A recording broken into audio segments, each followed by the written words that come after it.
Meus amados, a paz do Senhor, já que estamos todos de pé, quero ler convosco alguns versículos, na verdade, Salmo 37, versículos de 1 a 11, que diz o seguinte: Não te indignes por causa dos malfeitores, nem tenhas inveja dos que praticam a iniquidade, porque cedo serão ceifados como a erva e murcharão como a verdura. Confia no Senhor e faz o bem. Habitarás na terra e verdadeiramente serás alimentado. Deleita-te também no Senhor e Ele te concederá o que deseja o teu coração. Entrega o teu caminho ao Senhor, confia nele e Ele fará. E Ele fará sobressair a tua justiça como a luz e o teu juízo como o meio-dia. Descansa no Senhor e espera nele. Não te indignes por causa daquele que prospera em seu caminho, por causa do homem que executa astutos intentos. Deixa ir, abandona o furor, não te indignes para fazer o mal, porque os malfeitores serão desarraigados, mas aqueles que esperam no Senhor herdarão a terra.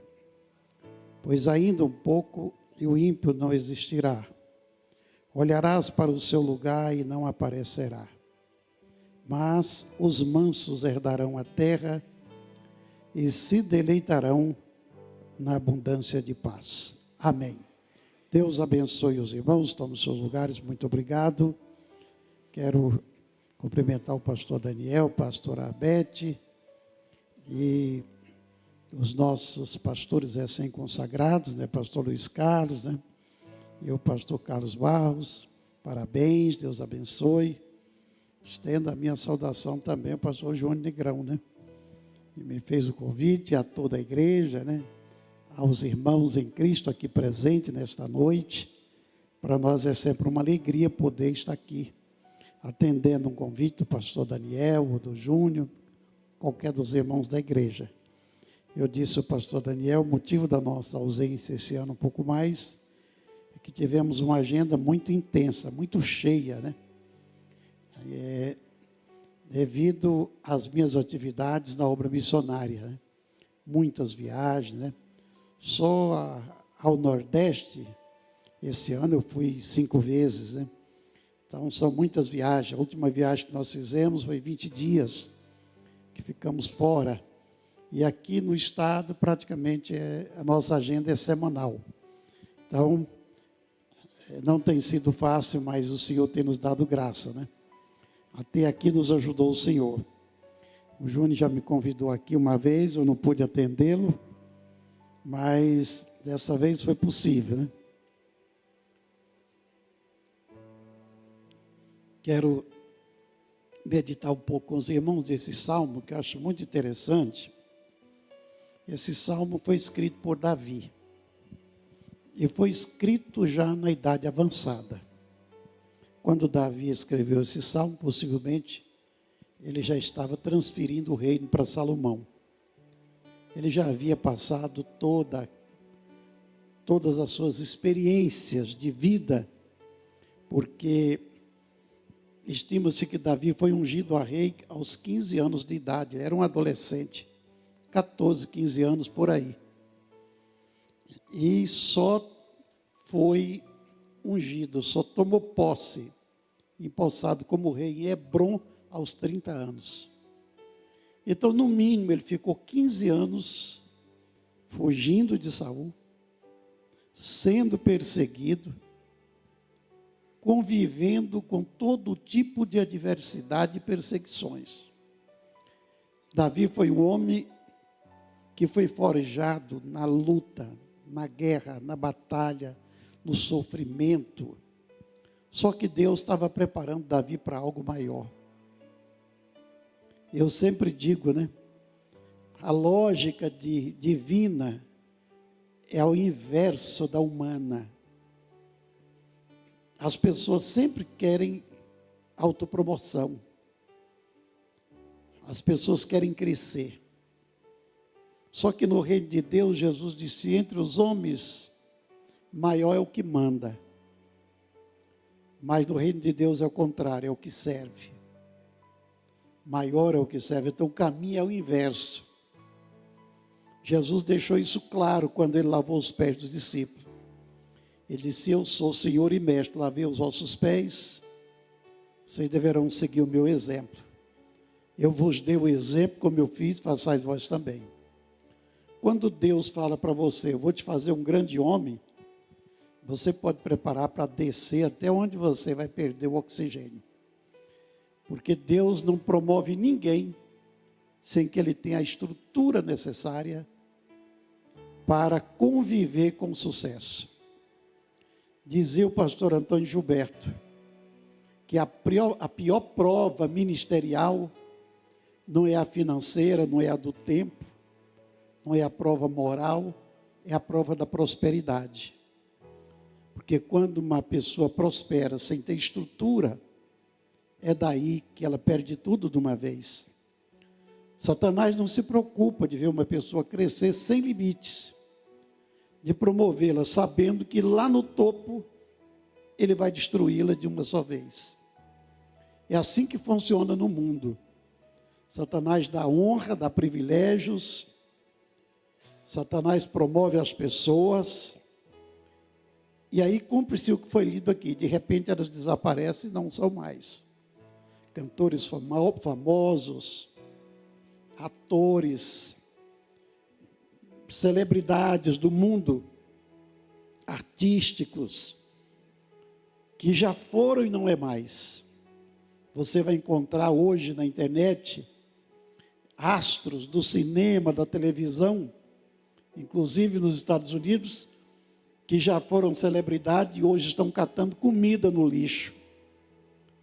Porque Satanás, primeiro ele promove para depois derrubar. Deus é o contrário, ele humilha para exaltar. Então, quando Deus nos humilha, ele não está querendo, de uma certa forma, nos fazer sofrer de graça. Ele está lapidando o nosso caráter. Ele está nos dando maturidade, estrutura emocional. Para a medida que você for crescendo, você ter estabilidade e condições de suportar a fama, quem sabe o progresso, a prosperidade, como disse aqui o pastor, sem a síndrome de Lúcifer, que foi o orgulho. Ou seja, você cresce, mas cresce também na graça e no conhecimento. E esse crescimento não te orgulha, muito pelo contrário, esse crescimento te faz cada vez mais servo. Quando eu fui consagrado a pastor, eu fui consagrado no dia 3 de maio de 1981. Quando eu retornei, a igreja fez festa para os pastores recém-consagrados, e eu fui homenageado, e no dia seguinte, amigos, pessoas me ligavam parabenizando. E um senhor que foi obreiro, estava desviado, me ligou, e falou, olha, eu quero te parabenizar, porque hoje você é 20 vezes servo. Eu disse, como assim? Ele disse, quando você vai a diácono, você é 5 vezes servo. Quando você vai a presbítero, é 10 vezes. Quando você vai a evangelista, é 15 vezes. Quando você vai a pastor, é 20 vezes servo.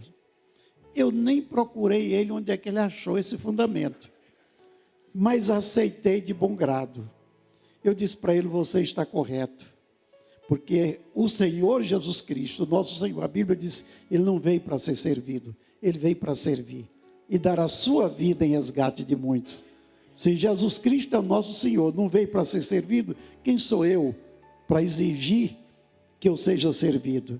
Eu também estou aqui para servir. E eu ouvi dos pastores que aqui foram consagrados, estamos aqui para servir. Essa é a nossa função. Eu sempre digo, Deus não precisa de estrela, Deus não precisa de celebridade, Deus precisa de servo. Amém? Deus só precisa de servo. Se somos servo dele, pode ter certeza, estamos no lugar certo. Então Davi foi um homem tremendamente provado, como foi Moisés e outros mais. Mas Davi foi tremendamente provado. Imagine o homem escolhido entre os seus irmãos, ungido a rei de forma privilegiada. Deus rejeitou todos os seus irmãos. Quando chegou a vez de Davi, Deus falou para Samuel: é esse, unge-o no meio dos seus irmãos. Davi não estava em casa, Davi estava no campo. Davi foi trazido do campo e ungido entre os seus irmãos. Inclusive gerou muito ciúme, né? A gente percebe que os irmãos de Davi não aceitou essa unção, assim como José também não foi muito bem visto pelos seus irmãos. E a Bíblia diz que quando Samuel ungiu a Davi, o Espírito Santo veio sobre ele. Aí imagine um garoto adolescente cheio do Espírito Santo, ungido a rei.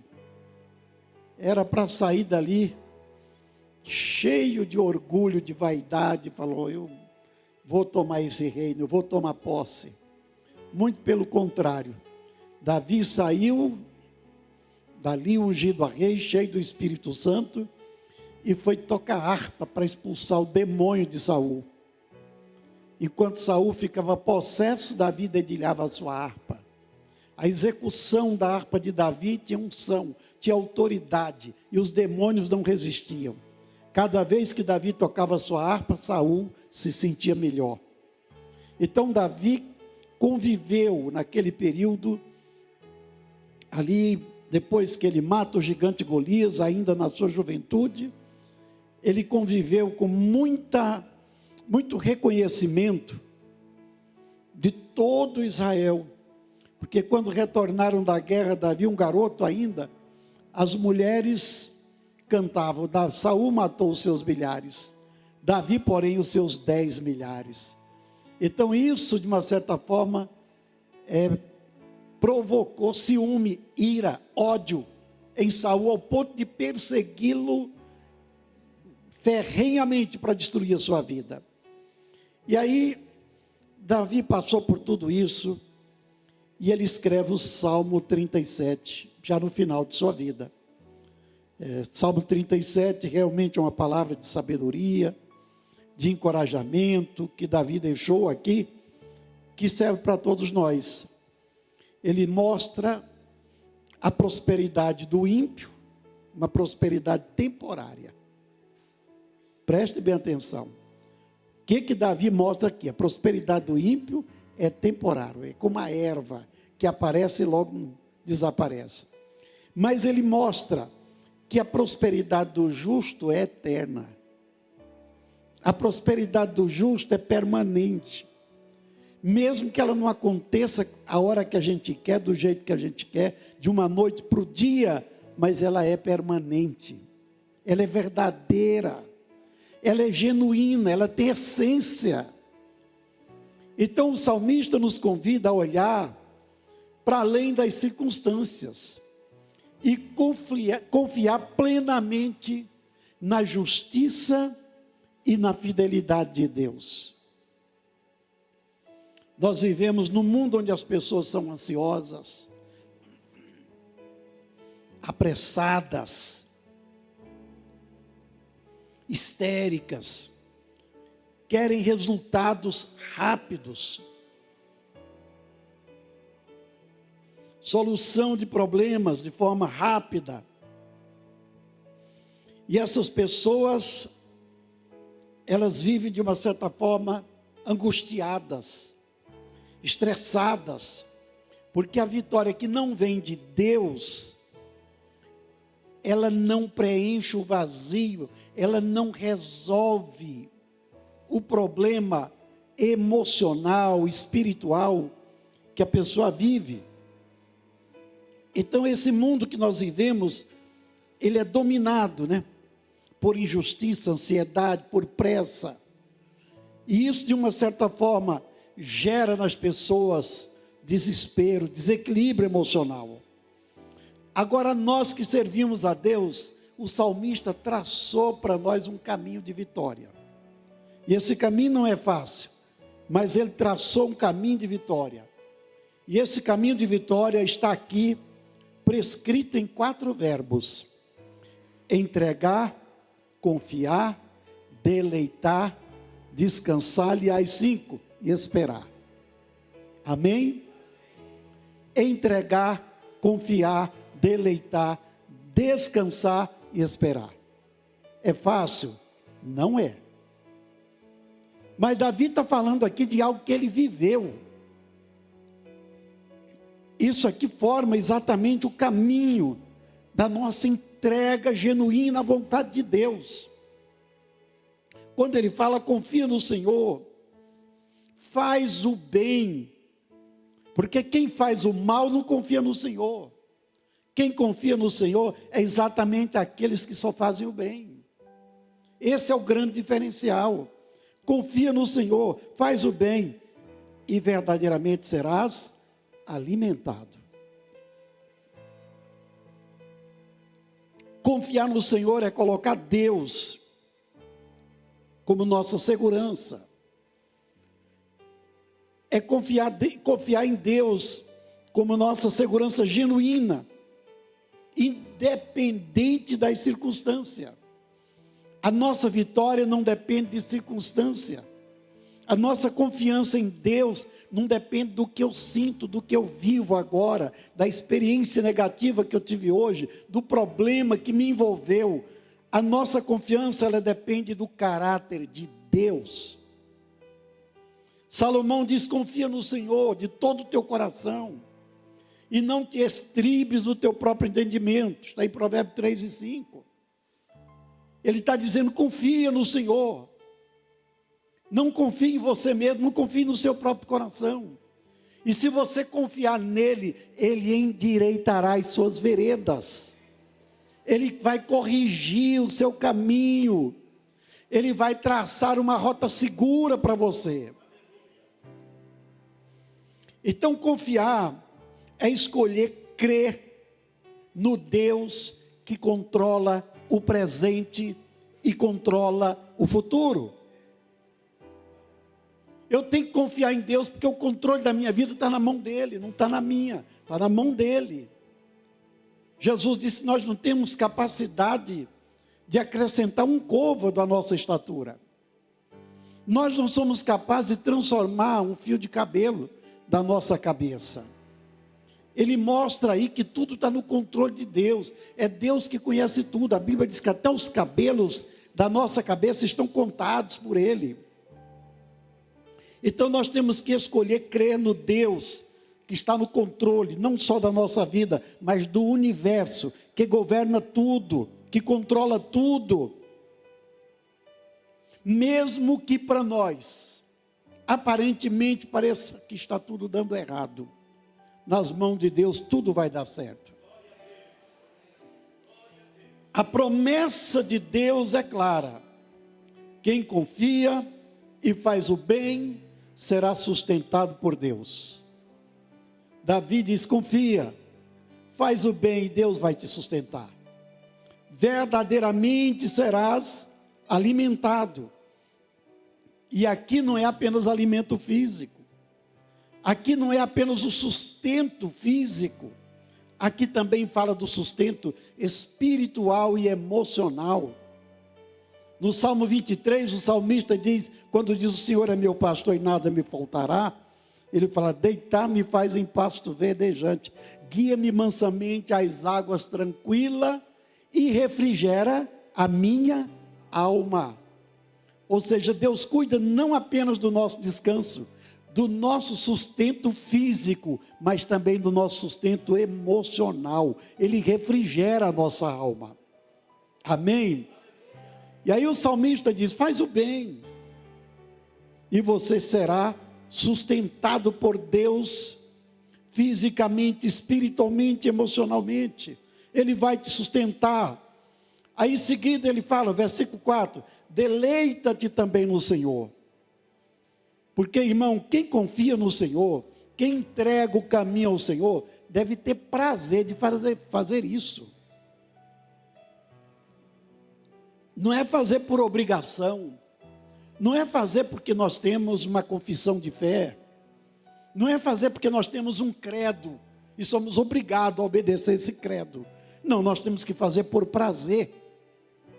Salmo 100 diz: servi ao Senhor com alegria, apresentai-vos diante do Senhor com cânticos, entre nos átrios do Senhor já com louvor nos seus lábios.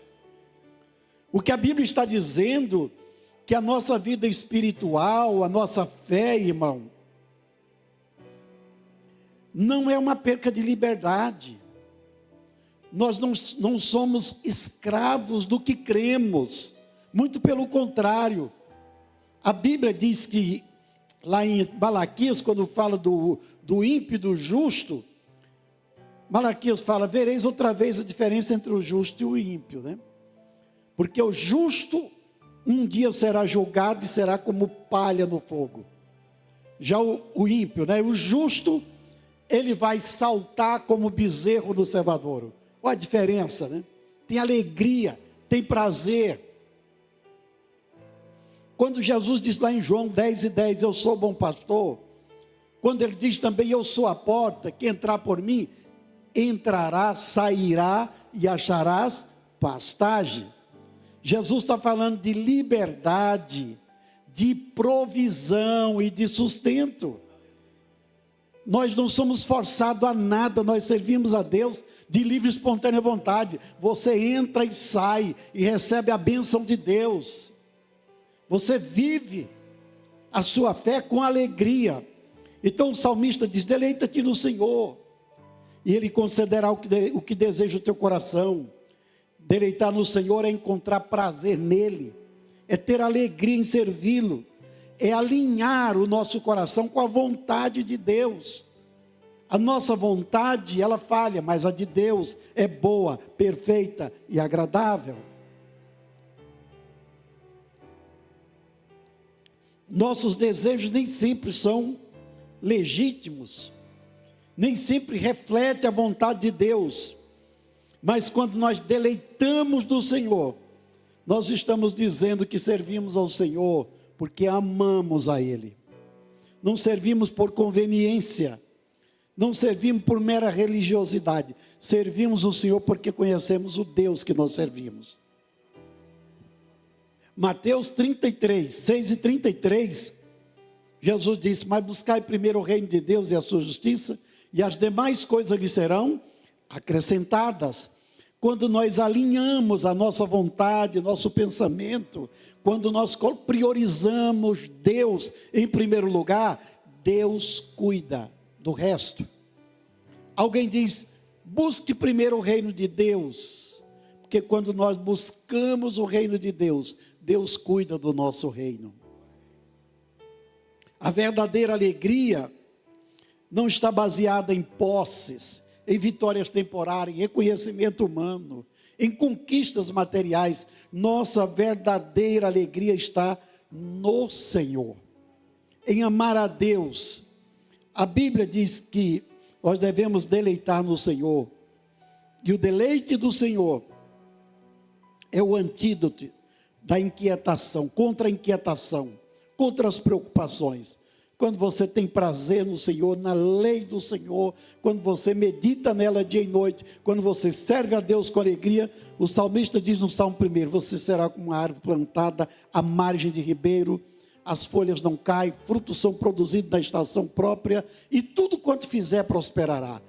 Essa é a vida de quem tem prazer na lei do Senhor, não é daquele que faz por obrigação.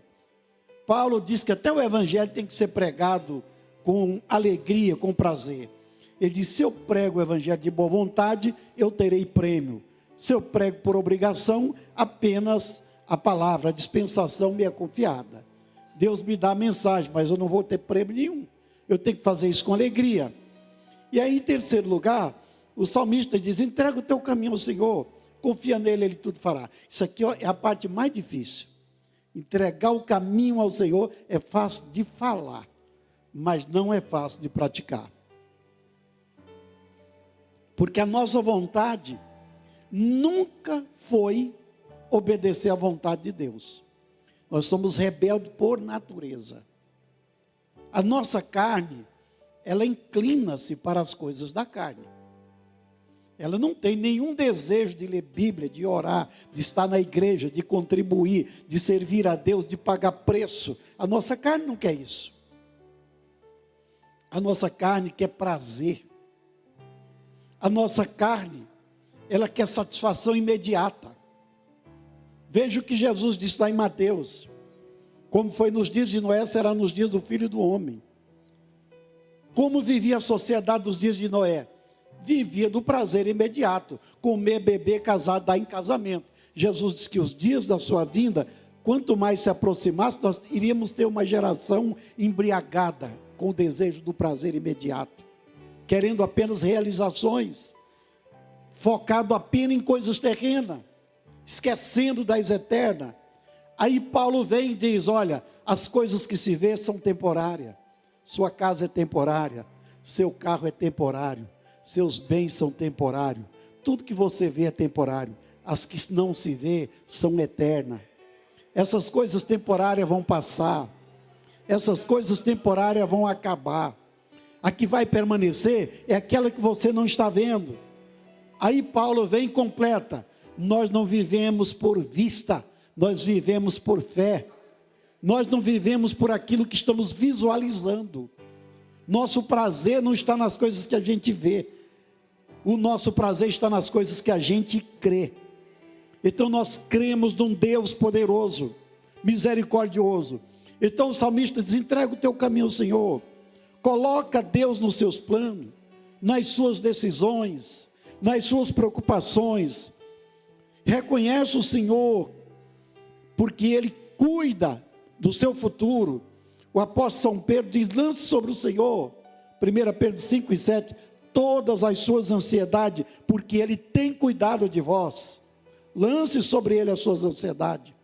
Quando entregamos nosso caminho, nós não estamos lutando mais sozinhos. Deus está lutando por nós. Quando eu entrego minha vida, quando eu entrego as minhas decisões nas mãos do Senhor, eu tenho que descansar nele, porque eu não consigo controlar os problemas da minha vida. Quando sou eu que controlo, eles me sufocam, eles me estressam, eles me tiram a paz. Quando é Deus que controla, eu descanso. A Bíblia diz no Salmo 127, que se o Senhor não edificar a casa, em vão trabalham os que edificam. Se o Senhor não guardar a cidade, em vão vigia o sentinela. Então não somos nós que construímos, que edificamos, que conseguimos, tudo que temos, tudo que somos, vem do Senhor. Então quando eu entrego tudo nas mãos do Senhor, meus planos, decisões, meu futuro, minha família, quando eu lanço sobre o Senhor as minhas ansiedades, Ele tem cuidado de mim. E quando entregamos nosso caminho ao Senhor, deixamos de lutar sozinho. Aí nós temos um Deus que está pelejando por nós. Deus passa a dirigir os nossos passos. E aí Davi acrescenta, entrega o teu caminho ao Senhor, confia nele, e o mais, Ele tudo fará. Deus age a seu favor, quando você confia nele, quando você entrega os seus caminhos ao Senhor. E, em quarto lugar, o salmista diz, descansa no Senhor e espera nele. Descansar no Senhor é aprender a esperar com serenidade. Às vezes a gente até entrega, mas perde a paciência e pega de novo, né?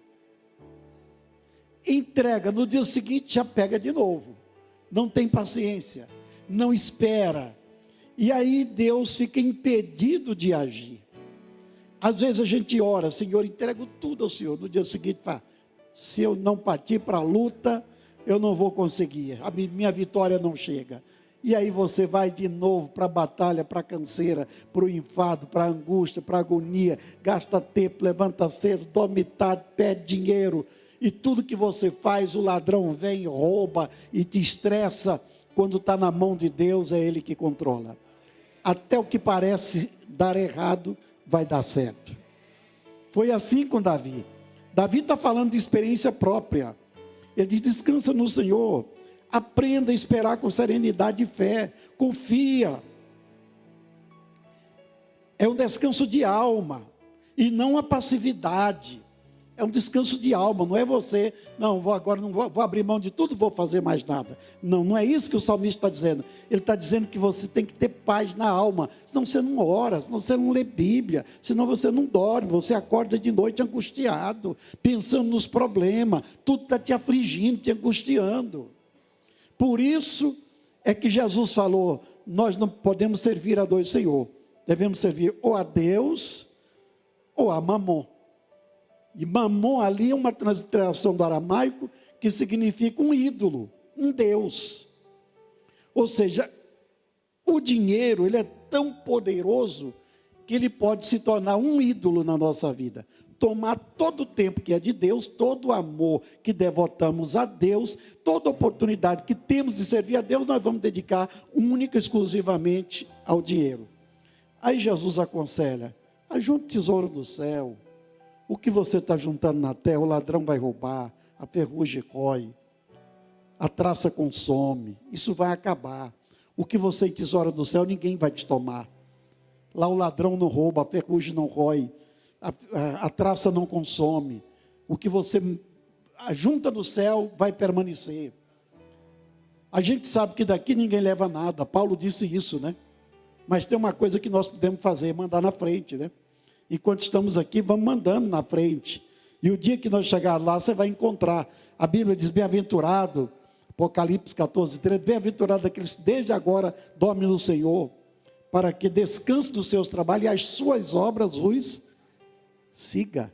O que vai nos acompanhar? As nossas obras, o nosso trabalho. Tudo que fizemos para Deus aqui, vai nos acompanhar, vai nos seguir.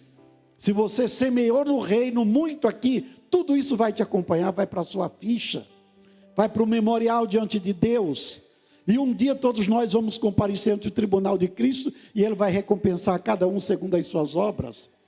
Jesus disse aí, Apocalipse, eis que cedo veio, e o galardão está comigo para dar a cada um segundo as suas obras. Então, Jesus nos convida em Mateus 11, 28, 29, ele diz, vinde a mim cansado, oprimido, sobrecarregado, e eu vos aliviarei, tomai sobre vós o meu jugo, aprendei de mim, que sou manso e humilde de coração, e encontrareis descanso para vossas almas. O descanso é resultado de uma entrega total, de confiança em Deus. Quando entregamos tudo ao Senhor, nós descansamos. Amém? E quando nós descansamos, aprendemos a esperar. Esperar o tempo de Deus, a hora de Deus, o Deus que nunca falha. E aí Isaías 40, 31, ele diz, os que esperam no Senhor, como que diz, não fica estressado, angustiado, depressivo. Os que esperam no Senhor, renovarão as suas forças. Subirão com asas, como águias. Correrão e não se cansarão, caminharão e não se fatigarão. É Bíblia, é a palavra de Deus, está dizendo, esperar no Senhor não é canseira, é descanso, é recuperar as forças, é dar tempo para Deus trabalhar na mente. Deus está na sua mente, é aí que Ele trabalha. E concluindo, o Salmo 37, 1 a 7, é um convite a uma vida equilibrada e confiante em Deus. Enquanto o mundo busca resultados imediatos, angústia, e às vezes age até de forma injusta para conseguir seus objetivos, o servo de Deus está entregando os caminhos ao Senhor, está confiando nele, esperando nele, deleitando nele, descansando nele, e pode ter certeza que Ele vai fazer tudo que você precisa. Esses passos são necessários para nos sustentar, nos guiar dentro do propósito de Deus. E aí, olha o que o salmista diz no Salmo 37, versículo 25. Eu percebo aqui que o salmista já não era mais um garoto, né? Ele diz, fui moço e agora sou velho, mas nunca vi o justo desamparado, nem a sua descendência mendigar o pão. Ele está falando de experiência própria. Se eu tenho uma vida toda de luta, uma vida toda de experiência. Eu fui moço, vivi as experiências da juventude. Hoje já sou velho. Quando ele escreve esse salmo, ele confessa: fui moço e agora sou velho. Uma coisa que eu nunca vi foi um justo desamparado, nem a sua descendência mendigar o pão. Amém, irmãos? Vale a pena entregar os caminhos ao Senhor, confiar, deleitar, esperar, descansar? Claro que vale. É assim que funciona. É assim que é a nossa vida. Então levante sua mão aí onde você está. Pai amado, nós te louvamos, Senhor, porque o Senhor nos ensinou que não é dos ligeiros a carreira, e nem dos valentes a vitória, mas a vitória vem do Senhor. É o Senhor que nos dá a vitória. Nós queremos aprender a entregar nossos caminhos ao Senhor, confiar no Senhor, descansar no Senhor, esperar no Senhor e alegrar no Senhor, porque a nossa vitória vem do Senhor. Abençoa o teu povo, os teus filhos aqui reunidos esta noite. Nós te louvamos e te adoramos no nome de Jesus. Deus abençoe, pastor Daniel. Muito obrigado.